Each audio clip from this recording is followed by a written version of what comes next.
அண்மைச் செய்தி. வங்கக்கடலில் நாளை உருவாகும் பெண்கள் புயல் தமிழ்நாட்டை நோக்கி நகர வாய்ப்பிருப்பதாக அண்மை தகவல் கிடைத்திருக்கிறது. நாளை உருவாகக்கூடிய பெண்கள் புயல் தமிழ்நாட்டை நோக்கி நகர வாய்ப்புள்ளதாக வானிலை ஆய்வு மையம் தெரிவித்திருக்கிறது. தற்போது ஆழ்ந்த காற்றழுத்த தாழ்வு மண்டலம் நாகையிலிருந்து 570 கிலோமீட்டர் தொலைவில் நிலவுகிறது. கூடுதல் விவரங்களை செய்தியாளர் மாணிக்கம் வழங்க கேட்கலாம். மாணிக்கம், வணக்கம். தற்போது எத்தனை கிலோமீட்டர் வேகத்தில் அது தமிழ்நாட்டை நோக்கி நகர்ந்து வருகிறது? விவரங்களை பதிவு பண்ணலாம். வங்கக்கடல்ல நாளை தினம் உருவாக இருக்கக்கூடிய பெண்கள் புயல் தமிழ்நாட்டை நோக்கி நகரும் என சொல்லப்பட்ட நிலையில தற்பொழுது இது தமிழ்நாட்டினுடைய கடலோர பகுதிகளை நெருங்கி கரையை கடப்பதற்கான வாய்ப்பு இருப்பதாக தகவல் சொல்லப்பட்டிருக்கின்றது. இப்பொழுது இது ஆழ்ந்த காற்றழுத்த தாழ்வு மண்டலமாக நிலை கொண்டிருக்கிறது. மணிக்கு 12 கிலோமீட்டர் வேகத்துல இது கடந்த 6 மணி நேரத்தில் நகர்ந்திருப்பதாக வானிலை ஆய்வு மையம் தெரிவித்திருக்கிறாங்க. தற்போதைய சூழல்ல இது நாகப்பட்டினத்திற்கு 570 கிலோமீட்டர் தொலைவிலையும், புதுச்சேரிக்கு 680 கிலோமீட்டர் தொலைவிலையும், சென்னைக்கு 770 கிலோமீட்டர் தொலைவிலும் இது வங்கக்கடல்ல நிலை கொண்டிருக்கிறது. இது தொடர்ந்து வடக்கு வடமேற்கு திசையில் நகர்ந்து நாளைய தினம் புயலாக வலுப்பெறும் எனவும், அதனைத் தொடர்ந்து இது தொடர்ச்சியாக வடக்கு வடமேற்கு திசையில் நகர்ந்து தமிழ்நாட்டினுடைய கடலோர பகுதிகளை ஒட்டி இது நகரும் என சொல்லப்பட்டிருக்கிறது.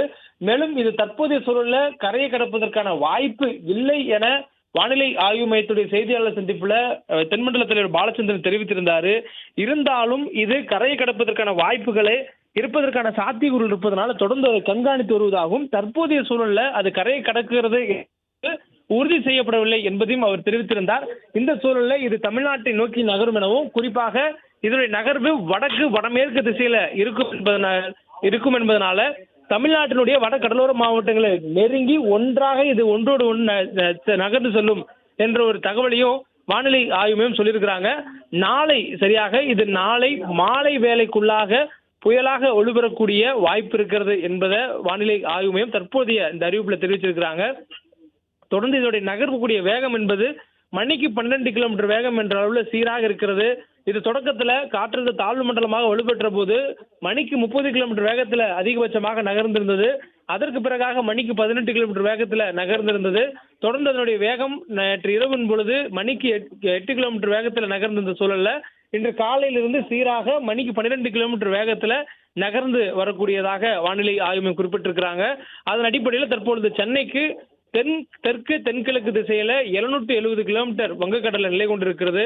அதே போன்று புதுவைக்கு 680 கிலோமீட்டர் தொலைவில் நிலை கொண்டிருக்கிறது.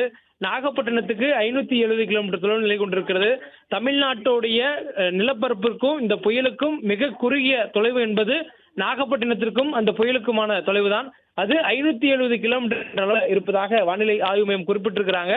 தொடர்ந்து இதனுடைய நகர்வை கண்காணிக்கப்பட்டிருக்கிற நிலையில முதல்ல இந்த புயல் இலங்கையினுடைய கடலோர பகுதிகளை நெருங்கி அதன் பிறகுதான் அது தமிழ்நாட்டுடைய கடலோர பகுதிகளை நோக்கி நகரும் என சொல்லப்பட்டிருக்கிறது.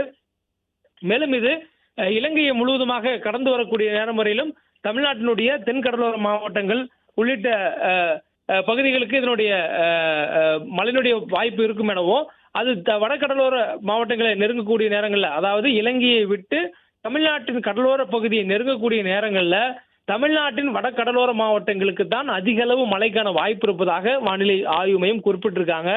சென்னைக்கு இன்றிலிருந்து 3 நாட்களுக்கு மிக கனமழைக்கான வாய்ப்பும் 29ஆம் தேதி கனமழைக்கான வாய்ப்பும் இருக்கக்கூடிய சாதகமான சூழல் இருப்பதா வானிலை ஆய்வு மையம் தெரிவித்திருக்கிறாங்க. மேலும் இது நகரக்கூடிய திசை என்பது வடக்கு வடமேற்கு திசை, அதாவது இது தென்மேற்கு வங்கக்கடல் பகுதியில் நிலை கொண்டிருந்தாலும் அதற்கு மிக அருகே இருக்கக்கூடிய கடற்கரை என்றால் அது இலங்கையினுடைய கடற்கரை தான். ஆனால் அது கரையை கடக்காமல் வடக்கு திசையில தமிழ்நாட்டை நோக்கி நகர்வதனால தமிழ்நாட்டிற்கு இதனால் அதிக மழைப்பொழிவு ஏற்படுவதற்கான வாய்ப்பு இருப்பதாக சொல்லப்பட்டிருக்கிறது. இந்த காற்றழுத்த தாழ்வு மண்டலம் இன்று ஆழ்ந்த காற்றழுத்த தாழ்வு மண்டலமாக வலுப்பெற்றதில் இருந்து தமிழ்நாட்டில் பரவலாக மழை பெய்ய தொடங்கி இருக்கிறது. குறிப்பாக நேற்றைய தினம் வரையிலும் மழை மேகங்கள் கடலோர பகுதிகளிலேயே அதிக மழைப்பொழிவை ஏற்படுத்தி வந்த நிலையில தற்பொழுது இது ஆழ்ந்த காற்றழுத்த தாழ்வு மண்டலமா வலுப்பெற்றதுனால காற்றுடைய வேகம் கூடியிருக்கிறது. காற்றுடைய வேகம் கூடுனதுனால கடல்ல இருந்து வரக்கூடிய அந்த காற்றுல மேகங்கள் உருவாகி தற்பொழுது மழை மேகங்கள் தமிழ்நாட்டின் நிலப்பரப்புக்குள்ளாக இன்று காலையிலிருந்து வர தொடங்கிவிட்டது. இதனால் நமக்கு மழைக்கான வாய்ப்பு இன்று காலையிலிருந்து தொடங்கியிருப்பதாகவும், இது தற்போதைய சூழல்ல தமிழ்நாட்டில் பெரும்பாலான பகுதிகளுக்கு, குறிப்பா வட கடலோர மாவட்டங்களுக்கு பரவலாக மிதமான அளவுல மழைக்கான வாய்ப்பை ஏற்படுத்தும் எனவும், அதே நேரங்களில் சென்னை உள்ளிட்ட மாவட்டங்களுக்கு மிக கனமழைக்கான வாய்ப்பு ஏற்படுத்தும் எனவும், டெல்டாவில் நாகப்பட்டினம், மயிலாடுதுறை, திருவாரூர் மாவட்டங்களுக்கு இந்த ஆழ்ந்த காற்றழுத்த தாழ்வு மண்டலம் அதிக கனமழை ஏற்படுத்தக்கூடிய வாய்ப்பையும் ஏற்படுத்தும் எனவும் சொல்லப்பட்டிருக்கு.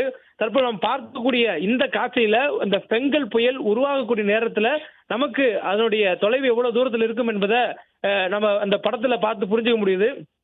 அந்த புயல் உருவாகும் பட்சத்துல நமக்கும் அந்த புயலுக்குமான இடைவெளி குறைந்து கொண்டே வரும். குறிப்பாக கடற்கரை நெருங்கி வரக்கூடிய நேரத்தை நம்மால் பார்க்க முடிகிறது. நவம்பர் 27 அது புயலாக வலுப்பெற்றதுக்கு பிறகாக அந்த 27 அன்று குறைஞ்சபட்சமாக நாகப்பட்டினத்திற்கு 370 கிலோமீட்டர் என்ற தொலைவை நெருங்கும். அதனை அடுத்து பாண்டிச்சேரிக்கு 480 கிலோமீட்டர் என்ற தொலைவிலும், சென்னைக்கு 570 கிலோமீட்டர் என்ற தொலைவிலும் அது நாளைய தினம் நெருங்கி வரக்கூடியதை நம்மால் பார்க்க முடிகிறது.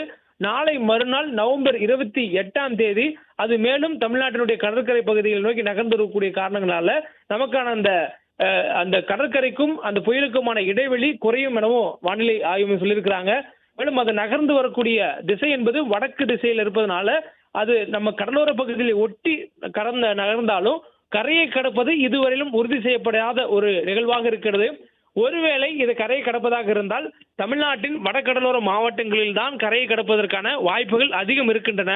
ஆனால் இது புயலாக வலுப்பெறக்கூடிய நிலையில் தான் அது எந்த பகுதியில் புயலாக கரையை கடக்கக்கூடிய வாய்ப்புகள் இருக்கிறது என்பதை அறுதி உறுதிட்டு சொல்ல முடியும் என்பதனால வானிலை ஆய்வு மையம் அதற்காக காத்திருப்பதாகவும், தொடர்ந்து அதுவரையிலுமான இந்த ஆழ்ந்த காற்றழுத்த தாழ்வு மண்டலத்துடைய நகர்வுகளை தொடர்ந்து கண்காணித்து வருவதாகவும் தெரிவிச்சிருக்கிறாங்க. தற்பொழுது சென்னை வானிலை ஆய்வு மையத்தில் இருக்கக்கூடிய தென்மண்டல தலைவர் பாலச்சந்திரன் தான் செய்தியாளர் சந்திப்பில் சொல்லும் பொழுது, இந்த புயல் வலுப்பெறக்கூடிய சாதகமான நிலைகள் தற்பொழுது வலுப்பெற்றிருக்கின்றன என சொல்லியிருந்தார். இதற்கு முன்பாக இந்த புயலுடைய நிலை என்பது, அதாவது இது புயலாக உருமாறுவதற்கு முன்பாக அது ராஸ்பி வேவ்ஸ் என சொல்லக்கூடிய காரணங்களாலேயும் எம்ஜே என்ற காரணங்களாலையும் சிக்கொண்டிருந்தது. தற்பொழுது அது வலுப்பெறக்கூடிய சாதகமான சூழல்களே அதிகம் இருப்பதனால புயலாக வலுப்பெறும் என்ற தீர்க்கமான முடிவுக்கு வானிலை ஆய்வு வந்திருப்பதாகவும், இன்றைய தினம் இது ஆழ்ந்த காற்றழுத்த தாழ்வு மண்டலமாக வலுப்பெற்றிருப்பதனால மழை இன்றிலிருந்தே தமிழகத்திற்கு தொடங்கி இருக்கிறது என்பதையும் வானிலை ஆய்வு தெரிவித்திருக்கிறாங்க.